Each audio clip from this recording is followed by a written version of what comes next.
Akasbani Imphal Nayani Devi na pau pajari ahanbada maru oiba pau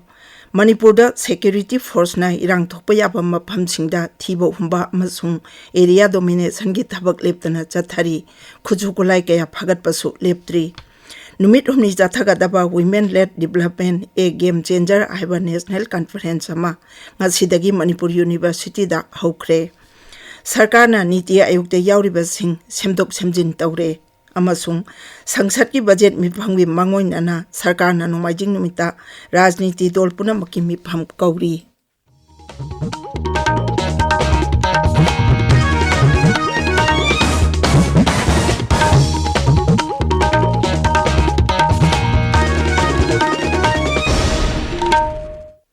Manipur security force na irang thopa yaba mafam singda thiba humba amasung area domination gi thabak leptana chathari maduda khusukulai kaya phagat pasu leptri Bishnupur jila gi hautak gelbung dagi lethot gan ama pampi gan ani mejin yawa karban anma kenu handset ama grenade ani kapayari ban umai manu taramanga bulletproof jacket ama amasung combat dress ani phangle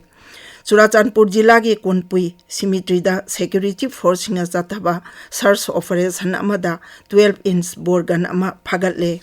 amaromda security force ke akan bajek sin thorangi makhada national highway 37 amasung national highway 2 da nongmada changda bayadraba pol ampuba gari marfudra amasung chani ni phuni thoi Imphal tamna pusilakre hairi Manipur State Police ki uniform setuna Kanglup amadai attack jathare haibagi photo amasung video sing social media da viral oirakliba adugi matangda X platform da thagatpa Manipur Police ki warol mana hai video adu da uriba mioi sing adu Manipur Police ki personnel singni madu Jiribam jila da thaji taramari da militant singna numai kapsilakbada police ki bulletproof gari manungdagi khut handuna kapnabagi mamini Kanglup amadai attack jathaba nate aina directly. Justice Nomai Kapam Koti Sorsina Supreme Court ki judge oirakpada Manipur ki Rajapal Anusuya Uikena Nungaiba directly Mahak Supreme Court ki judge oiba ahanba Manipur machani social media da thagat pagwarol amada Rajapal na Justice Koti Sorbu chauna mai pakpa oirasanu hairi Numit humni chathagadaba women led development a game changer haiba national conference ama ngasidagi Manipur University gi court holda hokre conference adu research and information system for developing countries RIS New Delhi gi makhada sinbani Haudokpagi thoram aduda Manipur University gi Vice Chancellor Professor Naurem Lokendra Singh University asigi Registrar Professor Wahengbam Chan Babu Singh RIS New Delhi gi Associate Professor Dr. Priyo Das amasung Center for Myanmar Studies Manipur University gi Director Professor MC Arun Kumar Saruk Yakhi Haudokpagi thoram aduda Perspective on Women-led Development a Game Changer haiba booklet amasu phongki National Conference si Center for Myanmar Studies amasung Department of Philosophy MU na sinbani India Met Department na hairi lagliba numit marini azita Manipur yauna awang nongpoki raja sing Nagaland Mizoram amasung Tripura da akanbadagina yamna kanba phawa nongchuraba yai hairiba numit marini asida Gujarat Karnataka Chhattisgarh Orissa amasung Kerala da su nong kanna chugani hairi amaromda lagliba numit humni asida Maharashtra gi Konkan Goa amasung Madhya Maharashtra da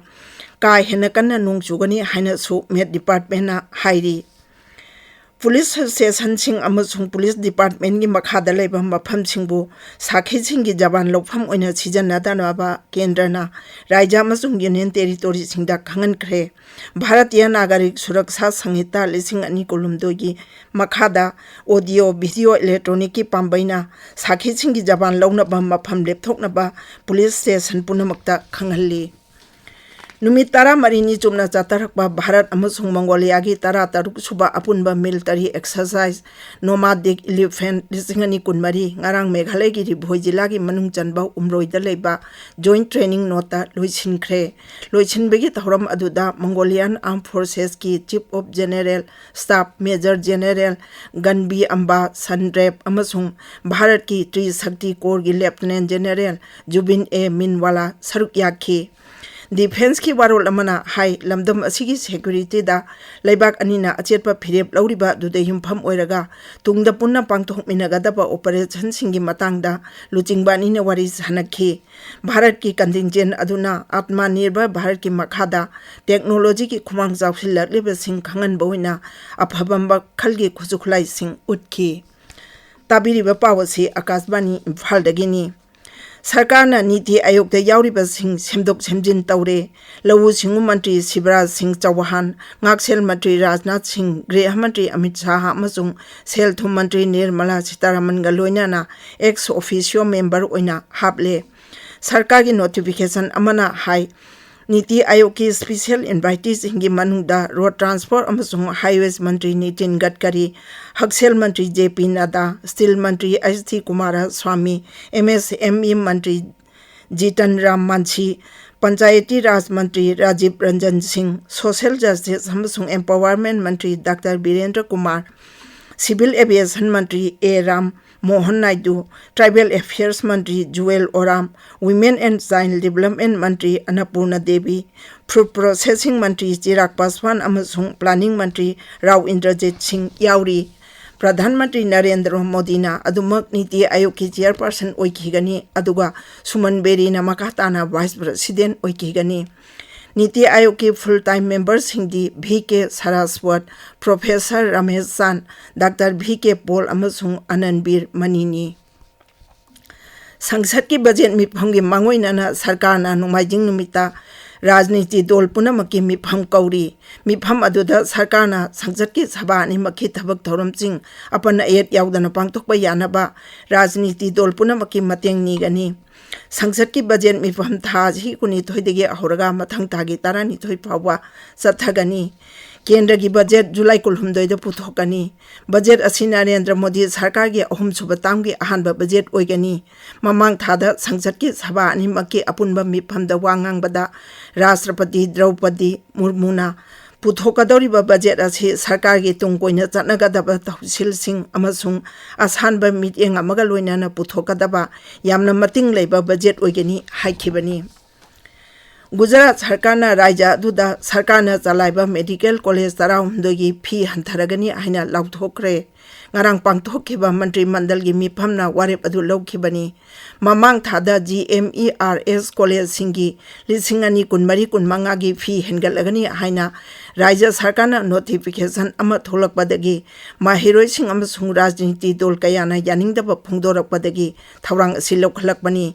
Gandhinagar पामुइसिंग वांगांगबदा राज्य की हक्सेल मंत्री Rishikesh Patel high वारेप असी माहिरोइ सिंगी येंगदुना लौबनी अमसुंग मसी academic section 2023-25 दगी हौरगा राज्य सरकार की medical college 12 की seat 2,100 चटनगनी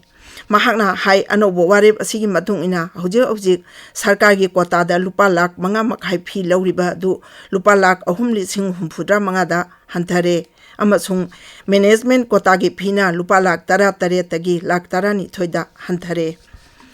Asia की अहानब हेल्थ रिसर्च का मरी लेनबा pre clinical network facility ngarang केंद्र की साइंस अमसुंग टेक्नोलॉजी की राज्य मंत्री डॉक्टर जितेंद्र सिंह फरीदाबाद लेबा translational health science and technology institute हांगदोखरे साइंस अमसुंग टेक्नोलॉजी मंत्रालयना हाई फैसिलिटी असी मालेंगी ओइना असिगुम्बा मखलगी 9 सुबा नेटवर्क लेबोरेटरी नि अदुगा एशिया की ओइना अहानबनी असुरा ए मोहरम ngasi लेबाक सिनबा थुंगना पांगथोकली नुमित असी प्रोफेट महमूद की मसुनुपा हजरत इमाम हुसैन अमसुंग महाका लोइनबसिंगना कारबला की लानफमदा अचुंबगीदमक थवाई कटखिबा दु निंगसिंगदुना पांगथोकपनी अरोइबदा मरुइबा पाव अमुक अन्ना मणिपुर सिक्योरिटी फोर्स इरांग थोप याब मफमसिंग थीब हुंबा एरिया डोमिनेशन की थबक लेप्तना चथरी खुसु खुलाई कया फागटपसु लेप्त्री नुमित हुनी चथगदब women led development a game changer हाइबा नेशनल कॉन्फ्रेंस ngasiदगी मणिपुर यूनिवर्सिटी दा हौखरे सरकार नीति आयोग यावरिबसिंग सेमदोक सेमजिन तौरे अमसुंग संसद की बजट मिफम की मांगोइना सरकार नोमाइजिंग नुमिता राजनीति दल पुनमकी मिफम कौरी पाउ लोइजरे।